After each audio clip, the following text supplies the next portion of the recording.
pagi anak-anak, bertemu lagi Pak dengan Ibu Guru dalam pembelajaran IPS. Bagaimana kabarnya? Sehat? Alhamdulillah. Nah, sebelum pembelajaran dimulai, marilah kita awali pembelajaran pada pagi hari ini dengan berdoa kepada Allah agar apa yang telah kita pelajari dapat bermanfaat dan juga mendapatkan ridho dari Allah Subhanahu wa Ta'ala. Berdoa mulai. Bismillahirrahmanirrahim. Rabbi zidni ilma warzuqni fahma. Amin. Sebelum pembelajaran dimulai, Ibu Guru akan mengabsen kalian terlebih dahulu ya. Mbak Nana hadir? Hadir, alhamdulillah. Mbak Rahma, Mbak Nilna, Mas Diki, Mas Rama, Mas Reza, hadir semua ya, alhamdulillah. Nah, siapa di antara kalian yang masih ingat pembelajaran minggu yang lalu? Ya, betul sekali. Pembelajaran kemarin kita belajar mengenai pemanfaatan sumber daya alam.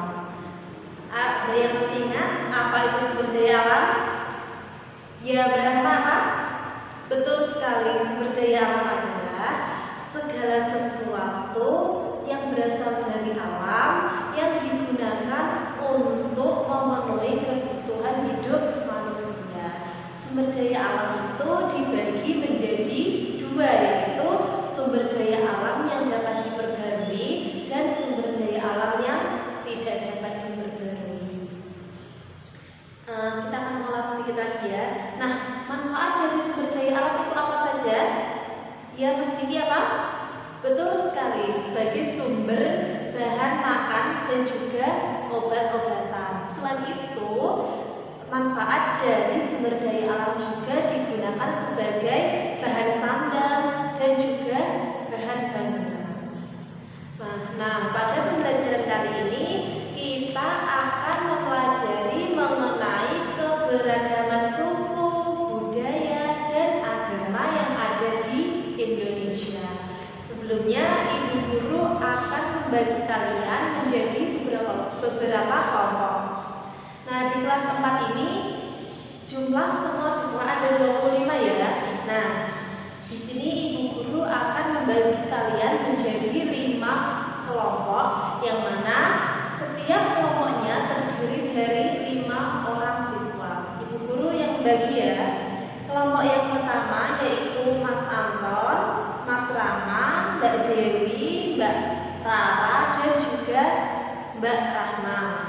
Kelompok kedua yaitu Mas Reza, Mas Anam, Mbak Desi, dan juga Mbak Desi, kemudian Mbak Nama, dan juga Mbak Lula. Kelompok pertama diketuai oleh Mas Diki, kelompok kedua Mas Reza, kelompok ketiga Mas Niam, kelompok keempat Mas Ulin, kelompok kelima dipimpin oleh Mbak Ratna. Kalian semua bisa berkumpul dalam satu kelompok. Silahkan berkumpul ya. Oke, baiklah. Sebelum pembelajaran dimulai, Ibu Guru akan memberi tepuk semangat agar kalian tetap semangat dalam belajar kali ini pada pembelajaran kali ini ya. Tepuk semangat. Semangat. Yeay. Seperti itu ya. Sudah bisa ya? Ya. Ibu Guru hitung 1 sampai 3. 1, 2, 3. Tepuk semangat. Semangat. Yeay. Nah, untuk pertama kali, coba kalian buka buku paket kalian halaman 54. Kemudian perhatikan gambar yang ada di buku kalian. Gambar apa anak-anak? Betul sekali, gambar peta Indonesia. Nah, amati gambar tersebut baik-baik, cermati, dan Coba kalian temukan apa yang dapat kalian pelajari dari gambar tersebut. Kemudian nanti ibu guru kasih waktu 10 menit untuk kalian mengamati dan juga berdiskusi dengan kelompoknya masing-masing. Nanti ibu guru akan bertanya kepada kalian apa yang kalian pelajari dari gambar tersebut. Silakan 10 menit dari sekarang ya. Oke, baiklah. Karena 10 menit sudah berlalu, ibu guru akan meminta kalian untuk mempresentasikan apa yang telah kalian diskusikan. Tidak usah maju ke depan, cukup di situ saja ibu guru bertanya dari sini ya. Nah, kelompok 1, apa yang kalian pelajari dari gambar tersebut? Ya, betul sekali. Yang kalian pelajari yaitu mengenai Indonesia adalah negara kepulauan. Betul sekali. Tepuk tangan untuk kelompok 1. Nah, kelompok 3 apa? Selanjutnya yang kalian pelajari? Ya, betul sekali. Indonesia adalah negara yang lebih luas lautnya daripada daratannya. Oke, sudah ya.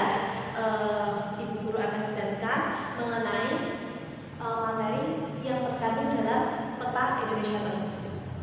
Dari peta tersebut kita dapat memahami keberagaman suku, budaya, dan agama yang ada di Indonesia. Nah, dari peta tersebut kita dapat mempelajari Indonesia ini disebut sebagai negara maritim. Negara maritim adalah negara yang sebagian besar wilayahnya terdiri dari lautan. Dalam arti lautnya lebih luas daripada daratannya. Betul sekali. Kelompok 1 jawabannya betul sekali. Untuk selanjutnya negara kepulauan. Selain disebut negara maritim, Indonesia juga disebut sebagai negara kepulauan. Mengapa? Ya, betul, karena Indonesia memiliki lebih dari 17.000 pulau. Baik itu pulau besar maupun pulau kecil. Pulau besar yang ada di Indonesia yaitu ada 5, yaitu Pulau Jawa, Pulau Kalimantan, Pulau Sulawesi, dan juga Pulau Papua. Nah, contohnya pulau kecil ada Pulau Madura, Pulau Bali, Pulau Karimun Jawa, Pulau Lombok, dan lain sebagainya. Nah, Indonesia ini apa sih penyebab Indonesia memiliki keberagaman suku, budaya, dan agama? Nah, di sini ibu guru akan menjelaskan beberapa faktor yang menyebabkan Indonesia memiliki keberagaman tersebut. Faktor yang pertama yaitu karena letak strategis wilayah Indonesia. Jadi, Indonesia ini berada di antara 2 benua, yaitu benua Asia dan juga benua Australia. Juga berada di antara 2 samudra, yaitu samudra apa saja? Kelompok 5, betul sekali. Samudra Pasifik dan juga samudra Indonesia. Nah, karena Indonesia berada di tempat yang sangat strategis, yaitu berada di antara 2 benua dan juga 2 samudra, menyebabkan Indonesia ini dijadikan sebagai jalur lalu lintas perdagangan internasional. Jadi orang-orang asing, pedagang asing baik dari India, Persia, dari Inggris ataupun dari negara lainnya, mereka itu singgah dan juga berdagang di Indonesia. Selain mereka berdagang, mereka juga membawa kebudayaan mereka masuk ke Indonesia, sehingga kebudayaan mereka ini sangat berpengaruh terhadap kebudayaan asli Indonesia. Nah, hal ini menyebabkan bangsa Indonesia ini memiliki keberagaman baik suku, budaya maupun juga agama. Seperti itu ya. Dari sini sudah bisa dipahami ya. Faktor yang kedua yaitu kondisi negara Indonesia yang merupakan negara kepulauan. Sebagai negara kepulauan, Indonesia terdiri atas beribu-ribu pulau. Tadi berapa pulau yang ada di Indonesia, anak-anak? Ya, betul sekali, ada lebih dari 17.000 17.000 pulau. Setiap masyarakat di kepulauan tersebut mengembangkan budayanya sesuai dengan tingkat kemajuan dan lingkungan mereka masing-masing. Hal ini menyebabkan bangsa Indonesia memiliki keberagaman budaya antara satu pulau dengan pulau yang lainnya. Seperti itu, bisa dipahami ya? Oke. Nah, faktor yang ketiga yaitu perbedaan kondisi alam. Nah, di Indonesia sendiri ini kan meskipun satu negara tapi kondisi alamnya berbeda-beda. Ada yang mereka hidup di daerah laut, ada juga yang hidup di daerah pegunungan. Maksud saya itu berada di daerah pesisir ya. Ada yang hidup di daerah pesisir, ada yang hidup di daerah pegunungan. Nah, seperti contohnya suku Sunda. Suku Sunda yang tinggal di Jawa Barat ini kebanyakan dari mereka ini adalah bertani karena kondisi alamnya yang mendukung pertanian, sehingga membuat suku Sunda ini memiliki ciri khas dalam bercocok tanam ya, berbeda dengan suku Bajau yang mana mereka ini tinggal di daerah yang dekat dengan laut, sehingga mereka ini memiliki ciri khas tersendiri dalam hal mengembangkan, melestarikan budaya lautnya. Faktor yang menyebabkan Indonesia memiliki keberagaman suku, budaya, dan agama yang ada di Indonesia ada berapa yang Ibu sampaikan? Terus sekali ada 3. Yang pertama, karena letak Indonesia berada di tempat yang sangat strategis. Yang kedua, karena negara Indonesia merupakan negara kepulauan. Yang ketiga yaitu karena perbedaan kondisi alam. Sudah bisa dipahami ya?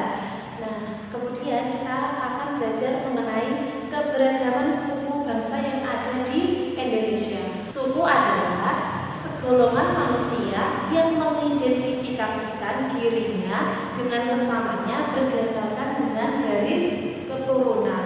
Semisal contoh, orang Jawa yang tinggal di Sunda, orang keturunan Jawa tapi tinggalnya di Sunda, maka dia disebut suku apa? Tetap disebut sebagai suku Jawa meskipun mereka tinggal berada di daerahnya orang Sunda. Mengapa? Karena dia merupakan keturunan dari orang Jawa. Seperti itu ya. Ya, bisa dipahami? Ya, untuk selanjutnya. Nah, wilayah Indonesia ini membentang dari Sabang sampai Merauke dengan jumlah penduduk 250 juta jiwa lebih.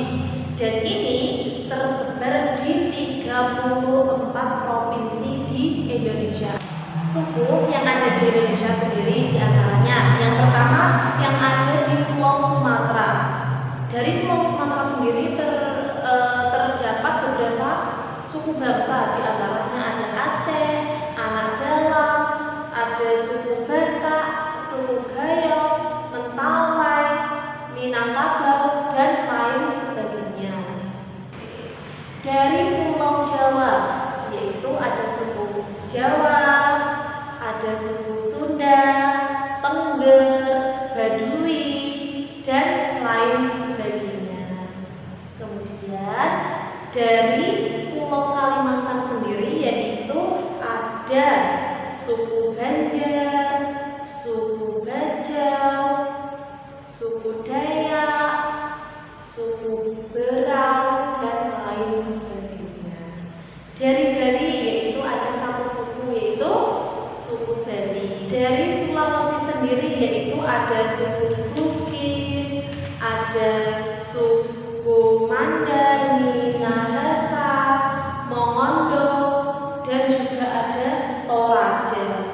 Dari Maluku ada Ambon, Ternate, Aru, dan lain sebagainya. Dari Papua sendiri yaitu ada suku Amome, Arfa, Asmat, dan lain sebagainya. Bagaimana anak-anak? Masih semangat ya? Sudah ngantuk? Lemas? Ya, kalau begitu ibu guru akan memberi tepuk kalian agar kalian tetap semangat. Dengarkan baik-baik dan juga perhatikan ibu guru ya. Tepuk jari 1, tepuk jari 2, tepuk jari 3, tepuk jari 4, tepuk jari 5, bunyikan suara tok tok tok, itulah bunyinya. Ayo bersama-sama, sudah bisa ya? Tepuk jari 1, tepuk jari 2, tepuk jari 3, tepuk jari 4, tepuk jari 5, bunyikan suara prok prok prok, itulah bunyinya. Semangat ya, semangatnya sudah kembali ya. Alhamdulillah. Nah, untuk selanjutnya kita akan mempelajari keberagaman agama yang dianut oleh bangsa Indonesia. Seperti yang telah Ibu Guru sampaikan di awal, bahwa Indonesia ini berada di antara dua benua dan juga dua samudra, yaitu benua Asia dan juga benua Australia. Samudranya tadi dua samudra apa? Samudra Pasifik dan juga Samudra Indonesia. Hal ini menyebabkan Indonesia digunakan sebagai jalur lalu lintas perdagangan internasional. Nah, para pedagang dari luar negeri ini singgah dan juga berdagang di Indonesia. Selain mereka membawa dagangannya, mereka juga membawa kepercayaan mereka masuk ke Indonesia, sehingga banyak warga Indonesia yang ikut mengikuti kepercayaan mereka. Nah, di sini di Indonesia sendiri itu ada 6 agama resmi yang dianut oleh masyarakat Indonesia. Yang pertama yaitu ada agama Islam. Agama Islam ini masuk ke Indonesia dibawa oleh pedagang dari Gujarat, India. Kitab suci dari agama Islam adalah Al-Quran. Kemudian tempat ibadahnya disebut dengan masjid. Hari rayanya ada 2, yaitu Hari Raya Idul Fitri dan juga Hari Raya Idul Adha. Kemudian yang kedua, agama Hindu. Agama Hindu ini juga dibawa oleh orang India. Nah, hari raya agama Hindu adalah hari raya Nyepi, Galungan dan juga Kuningan. Kitab sucinya disebut dengan apa? Weda, betul sekali. Dan tempat ibadahnya disebut dengan Puraya. Kemudian yang ketiga yaitu agama Buddha. Agama Buddha ini kitab sucinya adalah Tripika. Hari rayanya adalah hari raya Waisak, betul sekali. Dan tempat ibadahnya disebut dengan wihara. Untuk yang selanjutnya itu ada agama Kristen. Kristen sendiri di Indonesia ini dibagi menjadi 2, yaitu Kristen Protestan dan juga Kristen Katolik. Di sini, nah, perbedaan dari agama Kristen Protestan dan juga Kristen Katolik yaitu terletak pada, betul sekali, perbedaannya dari pemahaman kitabnya. Kitab suci orang Kristen Protestan dan juga Katolik apa? Alkitab. Ya, betul sekali, Alkitab. Hari rayanya hari raya Natal dan tempat ibadahnya adalah apa? Gereja. Nah, untuk yang terakhir yaitu agama Konghucu. Agama Konghucu ini dibawa oleh pedagang asing yang berasal dari Cina. Nah, kitab sucinya itu ada 3, yaitu Puji atau kitab suci yang 5. Yang kedua adalah Sishu, kitab suci yang 4. Yang kitab suci yang ketiga itu Hongking atau Xiaoji, yaitu kitab suci Bakti. Hari rayanya yaitu hari raya Imlek dan tempat ibadahnya adalah Kelenteng. Kita tetap semangat lagi ya agar kalian semangat belajar IPS ini.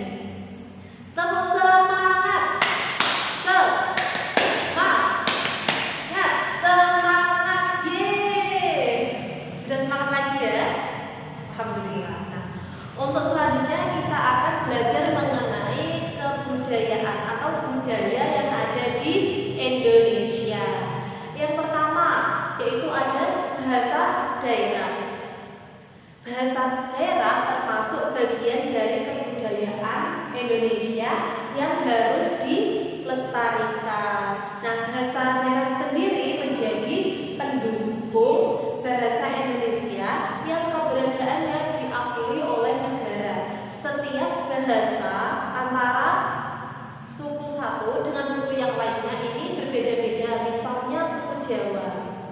Suku Jawa, bahasa suku Jawa dengan bahasa orang Sunda ini berbeda-beda. Ada yang tahu perbedaannya? Ya, seperti kata cantik. Kalau cantik kan bahasa Indonesia. Kalau bahasa orang Jawa mengatakan cantik itu ayu. Sedangkan kalau orang Sunda itu gelis. Neng gelis. Kalau orang Jawa, kalau orang Sunda itu neng gelis. Kalau Jawa itu waden ayu, seperti itu ya, itu salah satu contohnya. Yang selanjutnya adalah kesenian daerah. Nah, kesenian daerah ini meliputi ada tarian daerah, lagu daerah, dan juga alat musik daerah. Contoh tarian daerah, tari jaipong berasal dari Jawa Barat. Kemudian tari piring dari Sumatera Barat, tari serimpi dari Jawa Tengah, ya dari kota kelahiran kita sendiri. Kemudian ada lagu daerah. Lagu daerah dari Jawa Tengah itu apa, anak-anak? Gambang Sule, betul sekali. Kemudian lagu Ampar-Ampar Pisan, ini dari mana? Dari Kalimantan Selatan. Kemudian Bubui Bulan dari mana? Jawa Barat, betul sekali. Selain tarian daerah dan juga lagu daerah, ada juga alat musik daerah. Nah, alat musik dari masing-masing daerah memiliki bentuk yang khas. Ada yang cara memainkannya itu dengan cara ditiup, digesek, dipukul, dipetik, dan lain sebagainya. Seperti contoh gamelan. Gamelan ini kan dipukul. Kemudian yang ditiup seperti apa? Seruling, betul sekali. Untuk selanjutnya rumah adat. Setiap daerah di Indonesia mempunyai rumah adat yang khas. Baik itu, nah perbedaan itu terletak pada bentuknya, kemudian atapnya, dan juga fungsinya. Seperti contoh rumah adat dari Jawa Tengah dan Jawa Timur itu apa? Betul sekali, yaitu rumah joglo. Kemudian dari DKI sendiri rumah adatnya disebut dengan kebaya. Rumah panggung merupakan rumah adat dari daerah Jambi. Yang selanjutnya yaitu pakaian adat. Pakaian adat yang ada di Indonesia ini beragam dan juga berbeda-beda. Biasanya pakaian adat ini digunakan untuk upacara pernikahan ataupun acara yang lainnya. Seperti itu ya. Dari sini sudah bisa dipahami. Apakah ada yang ditanyakan atau tidak? Tidak? Sudah paham semua? Sudah jelas ya? Jelas Ibu Guru ya? Oke. Untuk selanjutnya, Ibu Guru akan meminta salah satu dari kalian untuk membacakan apa yang telah kalian dapatkan dari materi yang telah Ibu Guru sampaikan. Coba Mbak Desi coba maju ke depan, kemudian bacakan apa yang telah Mbak Desi dapatkan dari pembelajaran pada pagi hari ini. Silakan Mbak Desi. Oke, tepuk tangan untuk Mbak Desi. Selanjutnya Ibu Guru akan bertanya pada kalian mengenai seputar pembelajaran pada pagi hari ini.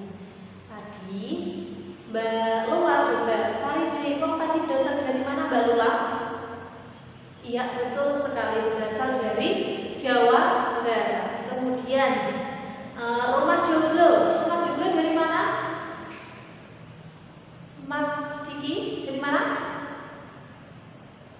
Jawa Tengah dan juga Jawa Timur. Tepuk tangan untuk kalian semua. Karena Ibu Guru sudah selesai menyampaikan materi, Ibu Guru akan menyimpulkan apa yang telah kita pelajari pada pagi hari ini, yaitu penyebab keberagaman yang ada di Indonesia. Yang pertama yaitu letak strategis wilayah Indonesia, karena Indonesia berada di antara dua benua dan juga dua samudra. Yang kedua, kondisi Indonesia yang merupakan negara kepulauan. Yang ketiga yaitu kondisi perbedaan apa? Betul sekali, perbedaan alam.